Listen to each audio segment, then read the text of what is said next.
how you can add Android frame to your Figma project.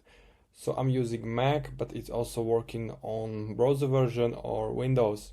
So all you're gonna need to do is to just open your Figma project, and once you are here, the easiest way is to press F on your keyboard, like frame, and these options gonna appear. If you don't want to use your keyboard, down here is the second option, this little icon frame, simply click it. And on the right you can find some options. I got here iPhone, but if you scroll down, here is the Android compact, click it.